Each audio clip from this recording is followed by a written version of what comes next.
تم سب بچے بیٹھے ہو، والدین کو اپنی جنت بنا لو، ماں باپ کو اپنی جنت بنا لو، ان کی دعا لے لو۔ میرے نبی نے فرمایا کاش میری ماں زندہ ہوتی۔ ماں کا خاص طور پر منشن کیا، میری ماں کیوں کہ باپ کو تو دیکھا ہی نہیں اور ماں کو دیکھا ہے 6 سال۔ میری ماں زندہ ہوتی اور میں عشاء کی نماز کے مصلی پہ کھڑا ہوتا اور میرے گھر سے میری ماں کہتی محمد، تو میں ماں کے لیے نماز توڑ دیتا۔ میرا نبی کہہ رہا ہے۔ اور جب آپ حج پہ تشریف لے گئے اور ابوا کے میدان سے گزرے جہاں میرے نبی کی والدہ کا انتقال ہوا تھا، اس بات کو 57 سال گزر چکے ہیں۔ 6 برس کی عمر میں مدینہ سے نکلے 3 افراد، میرے نبی کی ماں، میرے نبی کے والد کی باندی ام ایمن، وہ بھی ماں ہیں، انہوں نے بھی دودھ پلایا تھا میرے نبی کو۔ 2 مائیں ہیں، ایک دودھ پلانے والی، ایک پیدا کرنے والی، اور ایک میرے نبی ہیں۔ جب ابوا کے پہاڑوں میں پہنچے تو اچانک ہارٹ اٹیک سے حضرت آمنہ 25 سال کی عمر میں انتقال فرما گئیں، اور میرے نبی نے اتنا اس کا غم لیا۔ 6 سال کا بچہ، میں سن 2000 میں وہاں گیا تھا، میرے آنسوں نہیں رکنے کو آ رہے تھے کہ کہاں میرے نبی کی ماں کو اللہ نے اٹھایا، نہ کوئی آسرا، نہ کوئی سہارا، نہ کوئی رشتہ، نہ کوئی جھولی، نہ کوئی چھاؤں، ایسے تنہا یتیم کر دی۔ جب ان کو پتھروں میں دبا کے نیچے اترے، ام ایمن کو سے ہاتھ چھڑا کر بھاگے اور اوپر پہاڑی پہ چڑھ گئے۔ جب ام ایمن پیچھے گئیں تو ام ایمن نے کیا دیکھا کہ ابوا کے پہاڑ بھی رو رہے ہوں گے، آپ ماں کی قبر کو چمٹ کے ایسے اوپر لیٹے ہوئے تھے، قبر کو پکڑا ہوا تھا، اوپر لیٹے ہوئے تھے۔ جب ام ایمن قریب آئیں تو سنا آپ کہہ رہے تھے اماں جی آپ کو تو پتا تھا آپ کے سوا میرا کوئی نہ تھا، آپ مجھے چھوڑ کے کہاں چلی گئی، کیوں چلی گئی؟ 6 سال کا بچہ پہلی موت دیکھ رہا ہے تو ان کو سمجھ میں نہیں آ رہا کہ میری ماں کے ساتھ ہوا کیا ہے۔ ام ایمن نے اٹھانا چاہا، آپ نے اٹھنے سے انکار کر دیا۔ اس صدمے کو سینے میں لیے ہوئے 57 سال کے بعد، 7ویں دن بندہ رو نہیں سکتا، رونا نہیں چاہے تو رونا نہیں آمدا، 57 سال کے بعد آپ اس وادی سے گزرے، اپنے اونٹنی کو ماں کی قبر کی طرف موڑ دیا، اور ان پلرز کو 3 گنا کرو تو وہ پہاڑ بنتا ہے، چھوٹی پہاڑی تھی۔ اونٹنی کو نیچے بٹھایا، اوپر پہاڑ پر گئے، اور یہ مجھے دیکھو، یوں آپ نے گھٹنے کھڑے کیے ماں کی قبر کے سرانے، اور یہ ہاتھ یہاں رکھے اور پھر سر دیا اپنے گھٹنوں میں یوں، پھر رونا شروع کیا۔ اتنا روئے، اپریل کا مہینہ تھا، دھوپ سر پہ پڑ رہی تھی، ہم تو ٹھنڈی دھوپ میں بیٹھے ہیں، شدید دھوپ میں بیٹھے تھے، اور اس کنڈیشن میں یہ بچوں کا سٹائل ہوتا ہے جب لمبا رونا ہو تو وہ یوں بیٹھتے ہیں سر اندر دے کر۔ اتنا روئے کہ آپ کی داڑھی ساری آنسوں سے بھر گئی، سینہ تر ہو گیا، احرام تر ہو گیا، اور کئی گھنٹے بیٹھ کے روتے رہے۔ 2 جہان کے سردار ہو کر تمنا کر رہے ہیں کاش اماں تو زندہ ہوتی، تو مجھے کہتی محمد میں تیرے لیے نماز توڑ دیتا۔ اور میرے نبی نے، یہ بچیاں غور سے سنو، میرے نبی سے پوچھا گیا یا رسول اللہ قیامت کب آئے گی؟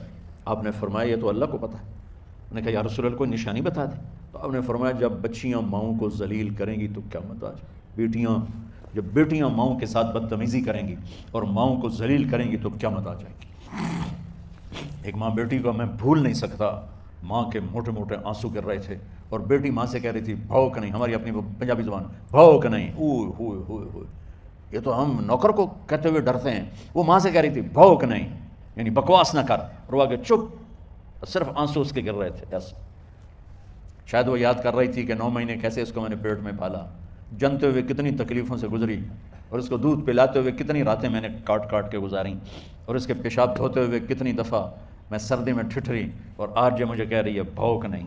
اس لیے میرے نبی نے فرمایا جس نے ماں باپ کو دکھ دیا، سنو غور سے بچوں سارے سنو، جس نے ماں باپ کو دکھ دیا اس پہ اللہ کی لعنت، اس پہ فرشتوں کی لعنت، اس پہ زمین آسمان کی لعنت، نہ ان کی نماز قبول ہے، نہ روزہ قبول ہے، نہ صدقہ قبول ہے۔ میرے نبی کی زندگی کا دوسرا روپ حقوق العباد، نماز حقوق اللہ میں آ جاتی ہے، میں حقوق العباد کی تھوڑی سی وضاحت کر رہا ہوں۔ ماں باپ زندہ ہیں تو دعا لے لو، والدین سے کہتا ہوں بچوں کو عزت دو، جہاں اولاد ماں باپ کے حقوق ہیں وہاں اولاد کے حقوق ہیں، اولاد کو عزت دو، اولاد کو عزت دو، اولاد کو عزت دو۔ بہت سی اولاد کی نافرمانی کا ذریعہ ماں باپ بن رہے ہیں، سختی کر کے، زبردستی کر کے، اور ٹھونس کر چیزیں نوکروں کی طرح سلوک کر کے۔ میرے نبی کے گھر میں جب بیٹی فاطمہ ملنے کے لیے آتی تھیں تو میرے نبی بیٹھے نہیں رہتے تھے، یا اب چیئر پہ بیٹھے ہوئے بی بی فاطمہ آ گئی، اب زمین پہ بیٹھے ہوئے ہیں بیٹی آ گئی، اب چارپائی پہ لیٹے ہوئے ہیں بیٹی آ گئی، میرے نبی کیا کرتے تھے؟ کھڑے ہو جاتے تھے، کھڑے ہو جاتے، ایک دم کھڑے ہو جاتے تھے، اور پھر کھڑے نہیں رہتے تھے، تیزی سے آگے بڑھتے تھے، اور حضرت فاطمہ کا ہاتھ پکڑ لیتے تھے. یہ والدین غور سے سنو, حضرت فاطمہ کا ہاتھ پکڑ لیتے تھے اور ہاتھ پکڑ کے مجھے دیکھو یوں بوسہ لیتے تھے, بیٹی کا بوسہ لیتے تھے. پھر ہاتھ چھوڑتے نہیں تھے, ہاتھ پکڑے پکڑے لاتے لاتے لاتے ان کو چارپائی پر پہلے بٹھاتے تھے, پھر خود بیٹھتے تھے. یہ باپ اور رسول ہو کر بیٹی کو یہ عزت دیتے تھے. پھر وہ جنت کی عورتوں کی سردار بنی, پھر وہ جنت کے سرداروں کی ماں بنی, پھر وہ اللہ کے شیر کی زوجہ بنی. تو والدین سے کہتا ہوں کہ اپنے بچوں کو عزت دو, عزت دو, عزت دو, عزت دو. پھر آپ سے زندگی کے بڑے فیصلے ہیں شادی.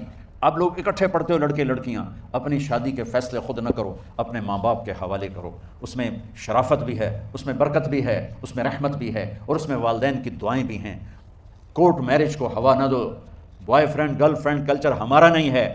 میرے نبی کے طریقے میں مرد اور عورت کا صرف نکاح سے تعلق ہے, اس کے علاوہ سب جہنم کی آگ ہے. اور والدین سے کہتا ہوں کہ اپنے بچوں سے پوچھ کے رشتے کرو, زبردستی مت کرو. میرا معاشرہ بہت سنگین قسم کے جرم کا شکار ہے, بچوں پہ مسلط کر دیتے ہیں, ایتھے ہی کرنی ہے, جٹائیں چی کرنی ہے, بٹائیں چی کرنی ہے, پتہ نہیں آئے کتوں جٹ بٹ.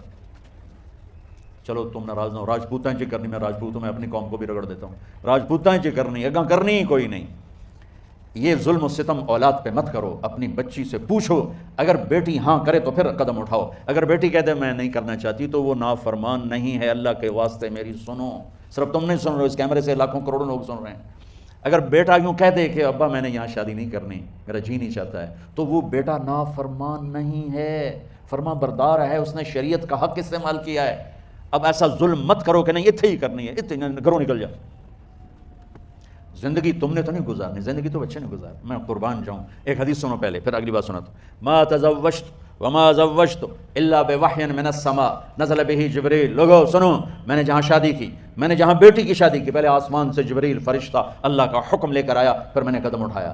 سمجھ گئے میری یہ بات سمجھ گئے سارے؟ اب اگلی سنو. حضرت علی فاطمہ کا رشتہ لینے آ گئے, اور جبریل ان سے پہلے آ گیا کہ یا رسول اللہ فاطمہ علی کے لیے ہے. باپ محمد مصطفیٰ جیسا ہے, رشتہ مانگنے والا علی جیسا ہے, اور بیٹی فاطمہ جیسی ہے. اور آپ پوچھتے ہیں علی کیسے آئے؟ وہ شرم کی وجہ سے کچھ کہہ نہ سکے, چپ. آپ کو تو پتہ تھا, آپ نے فرمایا فاطمہ کے رشتے کے لیے آئے ہو؟ کہا جی. تو جبریل تنال بیٹھا ہوا ہے کہ یا رسول اللہ اتھے ہی کرنا ہے. آپ نے ہاں نہیں کی, آپ نے کہا انشاءاللہ, اور یہ کہہ کر اٹھ گئے. انشاءاللہ نبی کا ہاں ہی ہوتا ہے, لیکن جبریل کے آنے کے باوجود اور اللہ کے کہنے کے باوجود میرے نبی کو بھی پتہ ہے کہ یہ رشتہ یہاں کاتب تقدیر نے لکھ دیا ہے, لیکن امت کو سبق سکھانے کے لیے آپ گھر تشریف لے گئے. بیٹی فاطمہ کہ جی یا رسول اللہ. کہا علی کا رشتہ آیا ہے, میں ہاں کر دوں؟ سبحان اللہ.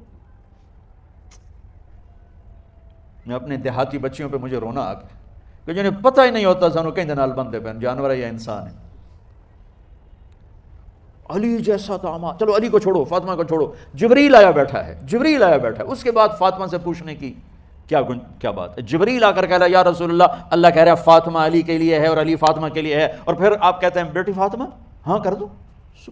ہماری تو آج کی بیٹیاں انکار نہیں کرتی, چپ کر کے گاں ماج طرح بن چھڑ دن کے لے نال.